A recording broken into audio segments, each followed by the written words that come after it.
Okay, Henrik. Hello and most welcome to the Heidegger series about anything, nothing and everything. And everything. Thank you for the start. I continue. Oh, now I see the mosquito as it looks like. This is the Very welcome. new tool. Thank you. This is the new tool. The sound developer that makes it possible. Oh wow, this is a very good spot. I should just mention this, the standing while doing lectures or whatever you do. I did previously stand not on the horizontal plane, and that had an effect on both voice, posture and focus in the thing. And I think that also goes hand in hand what I mentioned earlier about focusing and understanding. And I will continue with this lovely book, Evocations, Exhibitions, Extensions and Excavation by Jack Petranker.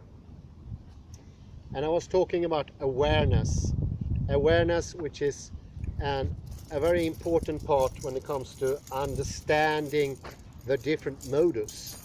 Modus is maybe the hardest thing to understand in Heidegger, and our neglect or lack of knowledge into modus hinders us in the understanding of Heidegger, whereas he tries to help us with a furthering of understanding of modus to get into have a destruction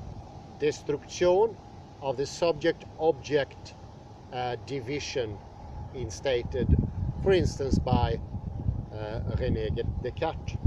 So awareness come in here, and since it's incredibly hard to understand directly, the writing of Heidegger are exquisite, they're incredibly clear, but still that's just one angle, and as I always think, having different angles on one of the same thing could lead to an understanding in the end. And that in itself is a modus.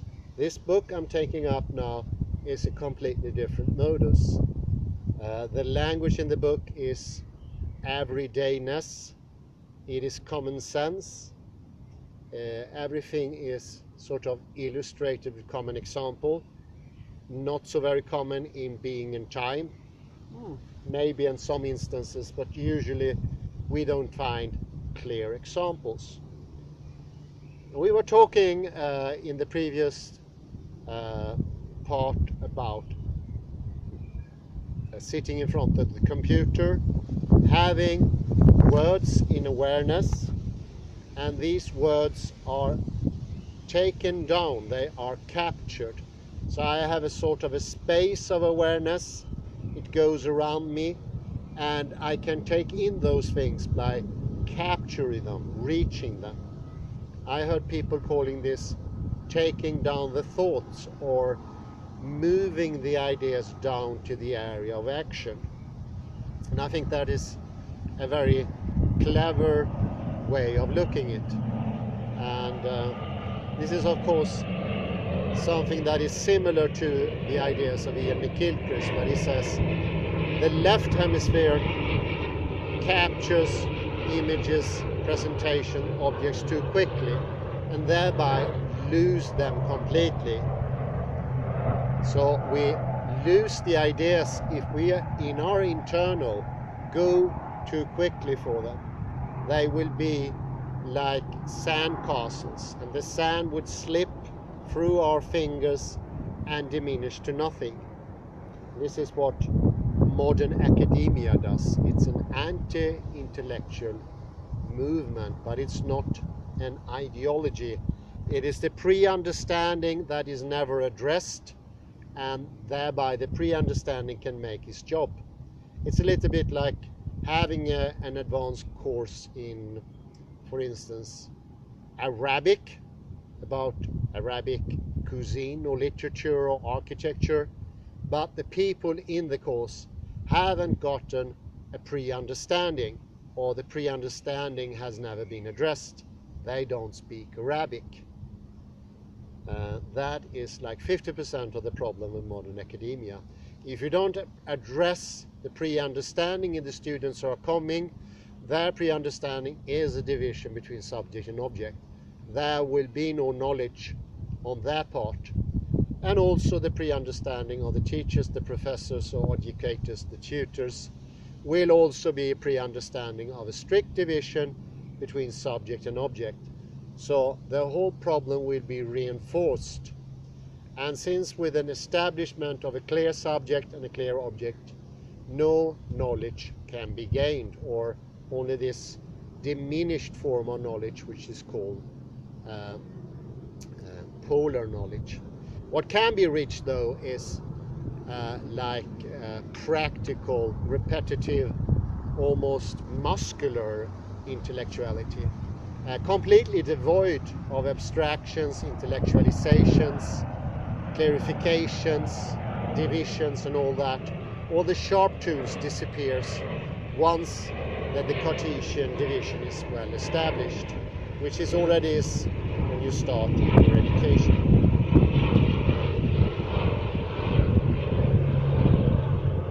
Page 240, next paragraph.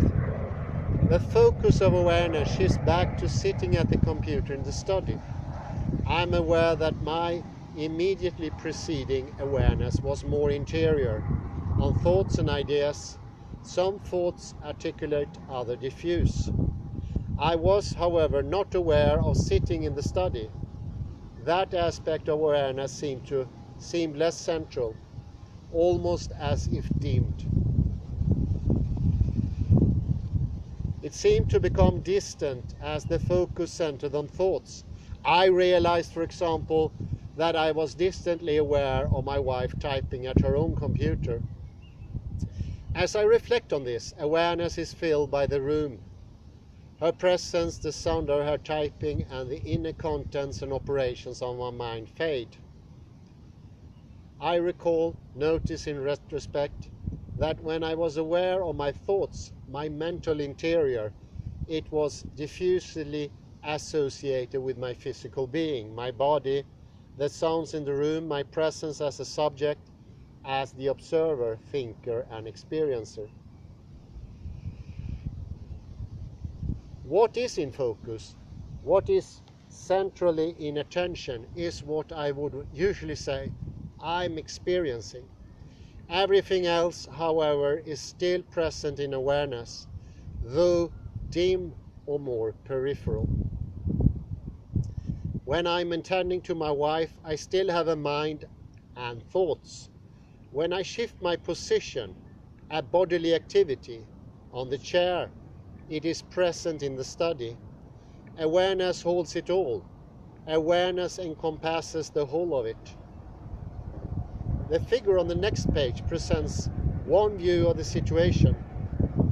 Domains of awareness are demarcated regions established by boundaries and differences, and are specified by the nested squares. For most individuals in the West, the center of experience is the subject, S, located in the mind, which is located in the body, which is located in the world. The regions specified are similar in many ways to the partitioning of experience described in the TSK books. Note that in the figure awareness is behind, yet pervades every aspect of what is in awareness. To phrase this differently, whatever we experience in, through, and as awareness. Usually we experience it as awareness of, suggesting a subject who is aware of an object. This is the process called attention. Note, however, that I can be aware without being aware of. He makes a difference here, which is most interesting. And this is something that's often made in Indian thinking. One is called body, the other one is called chitta. There are many facets of awareness on which I do not focus attention, yet they present themselves to me.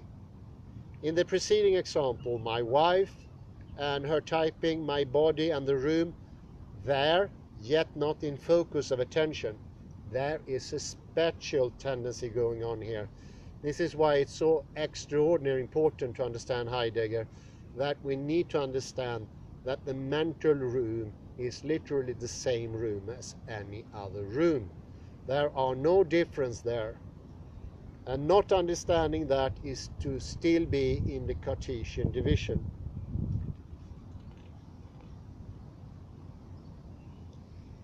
There are many facets of awareness on which I do not focus attention, yet they present themselves to me. In the preceding example, my wife and her typing, my body and the room were there, yet not in the focus of attention.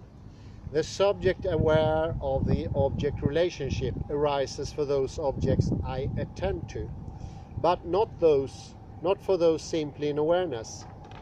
I can generate the subject-object relationship by focusing on these less focal facets of awareness and bring them to attention.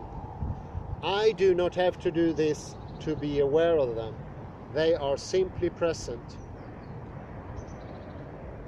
As soon as I attend to them, or using the previous language, focus my awareness on them, the subject-object polarity arises.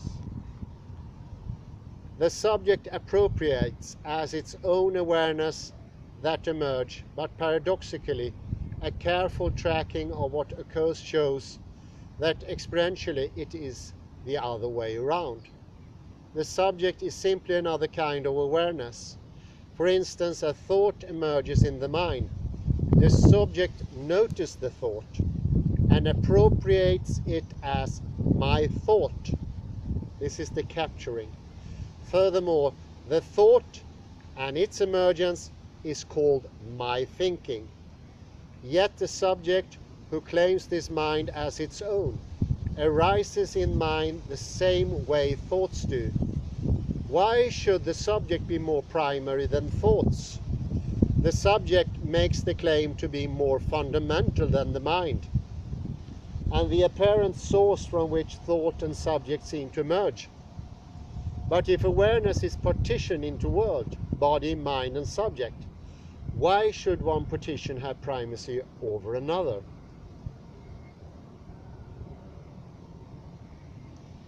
Most primary is awareness itself. Awareness conducts my mind, my thoughts, my body, and the world and its objects. All the various aspects of experience seem to be one kind of awareness or another. Awareness links them all. Objects or things in the world, my body and all its sensations, mind and all its contents, including the subject, all present in, through, and as awareness. Each experience as bounded, solid, or impenetrable. A critic might object that things exist outside awareness. But as will become apparent in the next section, objects arise only as experienced. The phrase "things are experienced" implicitly gives to those things an existence, but the reality of that existence from a phenomenological point of view is one of the assumptions implicit in the natural attitude, an assumption we are chosen to bracket or suspend. It's an epoche down here. Subject aware of the object. Although they are transparent to awareness, world, body, mind, and subject are represented in the figure on page 240 as opaque. This is because the substance of experience is usually... Sorry about that.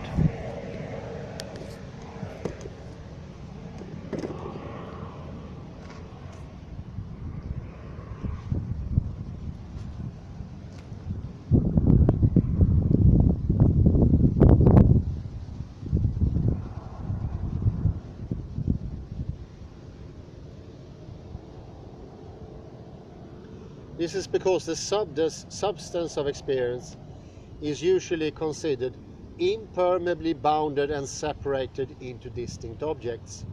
The world is solid, the body is solid, I cannot move my body through a wall, and so on. Most people experience a clear and unbridgeable separating of mind, body, and world. One of the most pervasive of these distinctions arise when the object attends an object. The object could be a thought in the mind. It's very important. It could be a thought in the mind. Doesn't have to be outside, so to speak. A sensation in the body, or a sound, sight, taste, smell, or touch that comes from the world. As soon as the object arises in experience, so also does the subject. The subject and the object acquire substance or solidity when they appear in this relationship. This relationship founds the usual subject-object polarization and the coming out tendency of the subject. It can be depicted in simple form as follows. There's just an S with an arrow pointer to the O. I will try to submit some photographs of this. The subject, discrete and separated from the object, attains to a particular object. As should be apparent from the typing of the computer, example discussed above, the objects of my experience do not become objects for me until I actually attend them. And this is very close to Sorge, attending Sorge. And this is maybe the best explanation I heard of Sorge so far, because Sorge often to my mind come to be caring about. But here you see it's covering other areas that we usually refer to as thinking, or the relationship between awareness or bringing down the thoughts or bringing something into focus. But what occurs when I'm not attending? For example, most people have had the experience of concentrating so closely that they are not aware of sounds around them, even as diffuse non-focal background. During sports contests, an injured athlete will often not be aware of the pain until afterwards. The same can hold true for accident victims who go into shock. What seems most closely associated with not attending, not being aware, is focusing awareness tightly on a particular object of attention. There is something powerfully positive about this ability to concentrate the mind, which cuts like a knife. But the same capacity also reveals the tendency of consciousness to structure itself in restrictive and exclusive ways. In the context of intention and will, we discover here the mental equivalent of overt action.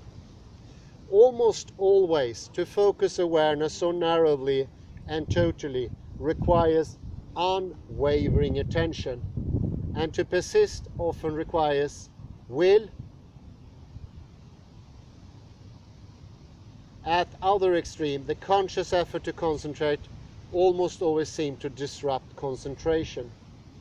Here you see conscious effort trying to focus in on something can, because it is a grasping, grabbing left hemisphere thing, destroy concentration and not let you into the objects. It will not make the world known to you. It could have been indicated earlier that the division between subject and object makes the subject unbeknownst. But it goes as well for the object. The world around us has become, in modern times, unknown. And that is because when you don't have internal realization, there will be no realization of the outer world as well. When the subject narrows its focus, subject and object are isolated and seem to exist as two discrete entities. Placing a box around the subject-arrow-object complex suggests this, implying that the subject-object seem to exist in a constricted world, excluding other things. This establishes an inside which is with me, and an outside away from me, not me. Can you see here now how attention actually shapes the world? It's not the other way around. The subject-object division is not a part of reality in itself. It is what your attention is.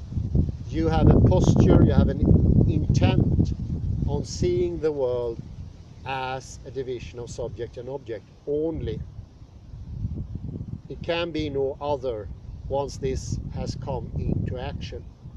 All other possibilities are out of the square or out of reach.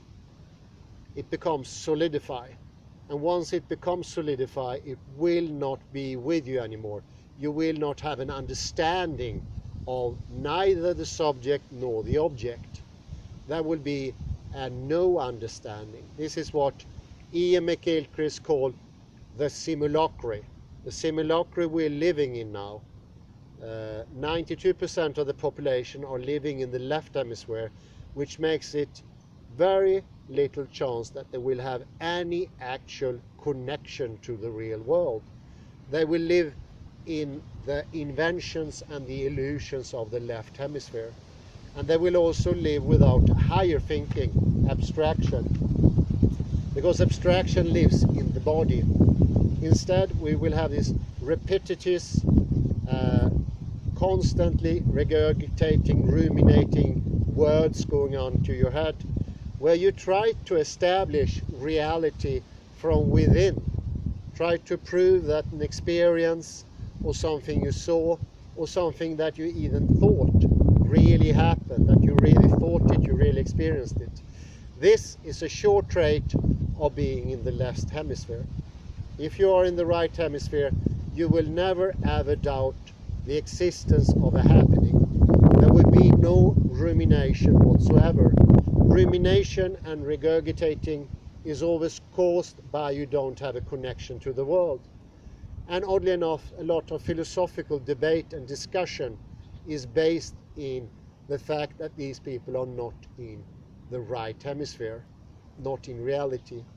The example of brain in the vat or the Cartesian cogito ergo sum are ludicrous from the perspective of a real presence in the world. They are impossible if you are one with the world. They will never come up as questions. They are non-questions. I think here comes another one. It's called the ocean metaphor, and it's a good way of linking subject and object. And instead of going maybe the roundabout way that Derrida does when he tries to sew together subject and object in the text by deconstructing it, here we see a smoother, sort of more living metaphor for what could happen if subject and object got linked up and you access reality as it is. You are able to observe reality, not making up reality, which is a huge difference. Let me get into the ocean metaphor. It is quite interesting actually. Linking subject and object. As a metaphor for the relation between subject and object, following sight should be taken to its prudence. Sight. Imagine that you live within the depths of an ocean. You are completely permeated by it. It gives to you and you take what it offers, acting in ways that are expressive of the purity and power of the water. The result of your actions remain within the same sphere, flowing freely back into the water. But the ocean is vast, unbridled power, not limited or constrained by anything, and constrains nothing.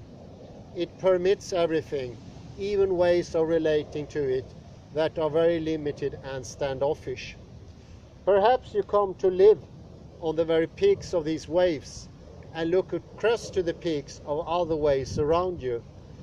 You pretend that reality is compromised only on what floats there on the peaks, that there is no underneath, not even any supporting water.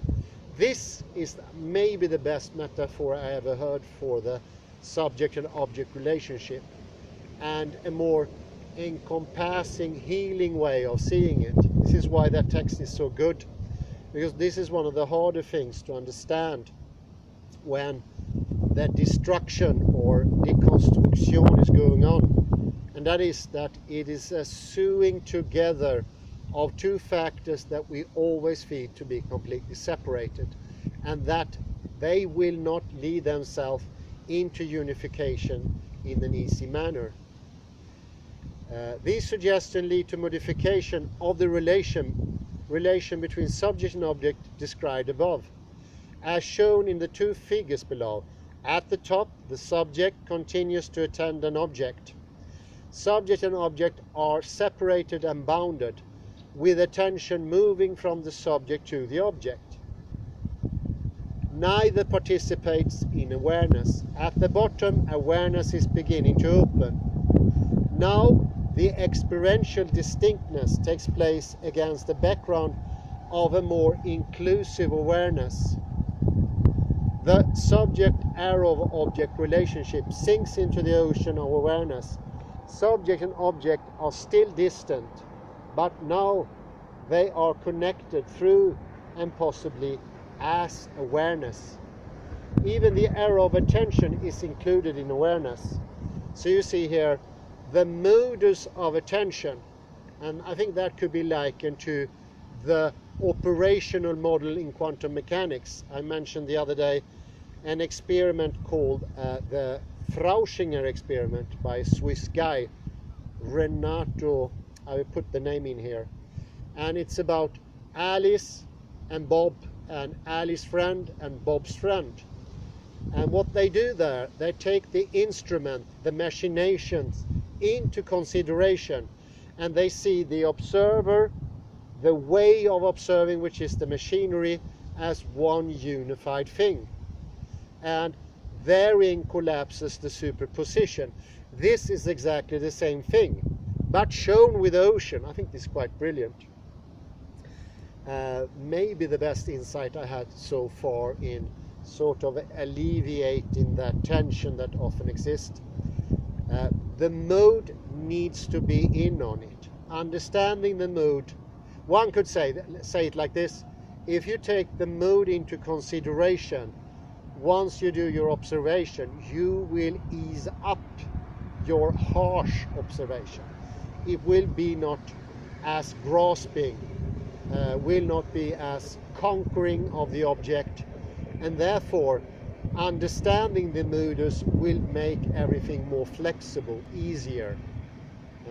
I think the best metaphor for that is something I experienced a couple of years ago. I was sailing, actually had a metaphor earlier about sailing, and we stranded on an island, and on that island, I've never been to it, the Gothenburg archipelago is full of small islands everywhere, but on this particular island there was no population, there was no houses, and I sat down there. I realized somehow we two were completely isolated on this very island, and in that sense I realized if I were not here to experience this island, somehow the island wouldn't exist. It wasn't that sharp, but it was in that area. All of a sudden, everything that was around me became clearer. The smells that reached me from the flowers around me, and I still remember to this day the very strong smell of plums flowering. It was early in the season. Also the smell from the sea, from fishes that had become stranded, algae in the beach, and also sort of coldness. It was a rather cold day, must have been somewhere in the beginning of June, end of May. All those things became so acute, so strong, so present. And in that moment I also felt an incredible satisfaction. And I realized if I wanted to make everything into an object, to discern, take it apart. I could do that as well, but still keep the experience, the true experience. It was a more fulfilled experience, but it was also an experience of being more balanced somehow. I felt myself sitting very stable. I felt a sort of calmness coming onto me. Yeah, it was like meditative. I don't want to use the word meditative, but it was like grand experience, but not extraordinary. And I think that experience is what he's pointing to awareness. But it still means that you can pick whatever you want. I could pick the plums down. I can make them an object of focus. I can sharpen in my focus on them, and I can make them four-handed. But in this glorious moment, I had both choices. I didn't have to choose between the singular small observation or the bigger awareness. And I also realized when allowing both at the same time, both became sharper. Whereas I only allow one side, maybe the small side only, and not the big, both become much more dull, much less colorful, much less with a depth, not meaning the same, and not having the same amount of information. And this is this quantitative property of mode that I want to discuss, and that is the modus that we usually somehow confuse it with quality, whereas it is not quality, it's more quantity. It's more about, and whatever you choose before, you can still make those choices, but those choices will be clearer. And this is something I pointed to in an early lecture 2 lectures ago, and that is that when you start to appreciate the beings, that is also the way to the being. When the small details, whatever you do, how I'm dressed, how I shave, how I walk about, how I address other people, how I am being to the world, things that is often disregarded, especially by Descartes and others, modern academia, those are also of utmost importance to understand the little things, the sharpness. But in the same instance, you neglect, you don't make zorge for the small things around you. All abstraction goes out of the window. This is what happened with modern academia. They want to focus in preemptively on the small, distinct details, thereby losing them completely. And what you get in the end is something that you would call hogwash. Something, the remainder after you wash the hog. Why on earth you would do that, I don't know. But what you get, modern academia today, is hogwash. Focus on the detail, shutting out things like space, awareness, you lose everything. Everything is lost in that moment. And this is also the glorious message of Martin Heidegger, that everything can be gained if you, instead of turning even more to the Platonic world, or the ideas of abstraction, or the ideas of being able to discern things from the outside somehow, or reduce a situation like the laboratory example with Alice and Bob into Alice and the machine of Alice. Instead, see them as both. You will also gain both. And I think, especially in the last lecture of quantum mechanics we had yesterday with Henrik, I think one thought is, when you put the observer and the machines together, one thinks that one is clumping things together, and the result will be in some ways less accurate. That is absolutely wrong. You both gain the whole perspective and accuracy in the same swoop. The only way of losing accuracy, so to speak, a bit exaggerated, is to focus in too much on generality, or to focus in too much in specificity or disclosure or discreteness. Everything will be lost in that very moment. And I think that is the glorious message, that opening up both the little and the small, sort of letting the iterations glow once more, is to open up to see the global picture and also being able to reflect on the mode of your thinking. Something is, I would say, 100% inaccessible for Westerners today. Well, let's have a little panoramic view to end off this.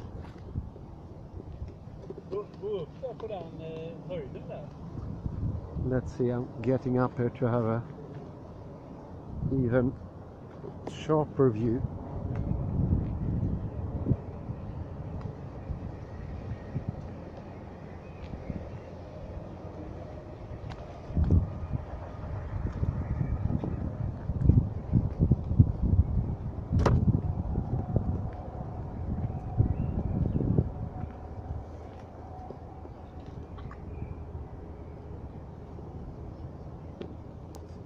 Risking my own life for a good photo. I don't know if these are fortifications.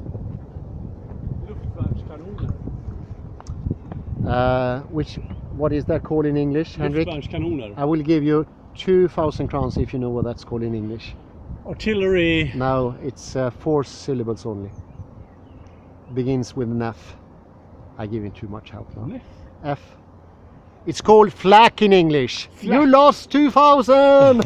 A flak artillery. This is the loser of 2,000. Flak artillery platforms. Just flak. Just flak. Flak. Cannons. Yeah. This is why you see in English, I received heavy flak. If you go to your job and somebody's criticizing you or attacking you, you can say, I received heavy flak. Tomorrow we'll be filming with a brand new camera, which has no less than 108 megapixels. And to illustrate the lecture once more, here we have the global picture, but that doesn't mean that we can't focus in on a singular small flower like this one. The big doesn't exclude the small. And I think the big excluding the small and vice versa is one of the dogmas of modern education. But as Ian McGilchrist has shown, and also was implied by David Bradel, and what Derrida and Heidegger pointing to, you lose both in the same very moment you exclude. You lose both sharpness and generality. What a lovely little flower. Thank you very much. Thank you, and bye-bye. Bye-bye.